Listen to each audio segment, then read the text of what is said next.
ಎಲ್ರಿಗೂ ನಮಸ್ಕಾರ. ತುಂಬಾ ಖುಷಿ ಆಯ್ತು ನೀವೆಲ್ಲ ವಿತ್ ಫ್ಯಾಮಿಲಿ ಬಂದು ಸಿನಿಮಾ ನೋಡಿದ್ದು.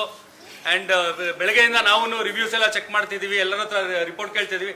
ಸಿನಿಮಾ ನೋಡಿ ಏನಿಸ್ತು ನಿಮ್ಗೆ? ನೋಡಿ ನೀವೆಲ್ಲ ಸೂಪರ್ ಅಂತಿದ್ದೀರಾ, ಬಟ್ ಬುಕ್ ಮೈ ಶೋಲಿ ಸುಮ್ನೆ ನೆಗೆಟಿವ್ ರಿವ್ಯೂಸ್ ಆಗ್ತಾ ಇದಾರೆ, ಬರೀ ಒಂದೊಂದು ಸ್ಟಾರ್ಗಳು ಕೊಡ್ತಿದ್ದಾರೆ. ಬೇಕು ಅಂತ ತುಂಬಾ ಜನ ಪ್ರಯತ್ನ ಪಡ್ತಿದ್ದಾರೆ. ಸೊ ನೀವುಗಳು ಸಪೋರ್ಟ್ ಮಾಡಿದ್ರೆ ಅವ್ರದ್ದು ಏನೇ ಪ್ರಯತ್ನ ಇದ್ರು ನಮ್ಮನ್ನ ನೀವು ಗೆಲ್ಸೋ ಜವಾಬ್ದಾರಿ ನಿಮ್ದು. ಅಂಡ್ ನೀವು ಗೆಲ್ಲಿಸ್ತೀರಾ ಅನ್ನೋ ನಂಬಿಕೆ ನಮ್ಗಿದೆ. ನಮ್ಮ ಸೆಲೆಬ್ರಿಟೀಸ್ ನೀವು ನಮ್ಮನ್ನ ಗೆಲ್ಲಿಸ್ಕೊಡ್ತೀರಾ ಅಂತ ನಂಬಿದ್ದೀನಿ ನಾನು. Thank you. ಮತ್ತೆ ತುಂಬಾ ಜನ ಪ್ರಯತ್ನ ಪಡ್ತಿದ್ದಾರೆ, ಅದು ಗೊತ್ತಿಲ್ಲ.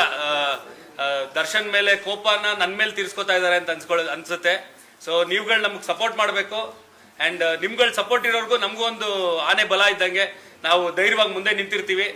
ಅಂಡ್ ಅವ್ರು ಏನೇ ಪ್ರಯತ್ನ ಪಟ್ರು ನೀವು ಅದನ್ನ ಗೆಲ್ಸಕ್ ಬಿಡಲ್ಲ ಅಂತ ನನಗೆ ಗೊತ್ತು. ನಮ್ಮ ಬೆನ್ನಿಂದ ನಿಂತಿದ್ರೆ ಅಂಡ್ ನಮ್ಮನ್ನ ಗೆಲ್ಲಿಸ್ತೀರಾ ಅನ್ನೋ ಕಾನ್ಫಿಡೆನ್ಸ್ ನಮ್ಗಿದೆ. ಅಂಡ್ ಥ್ಯಾಂಕ್ ಯು ಎಲ್ಲದಕ್ಕೂ. ಏನಿಲ್ಲ, ನಿಮ್ಗೆ ಈ ಸಿನಿಮಾ ನೋಡಿದಾಗ ಏನ್ ಅನ್ಸ್ತು? ನೀವು ಸುಳ್ಳು ಹೇಳ್ಬೇಡಿ ಅಂತ ಸುಮ್ನೆ ಸುಳ್ಳು ಹೇಳ್ಬೇಡಿ ಅಂತ ಕೇಳಲ್ಲ. ನಿಮ್ಗೆ ಏನ್ ಅನ್ಸ್ತು ಅದನ್ನ ದಯವಿಟ್ಟು ಹೇಳಿ ಅಷ್ಟೇ.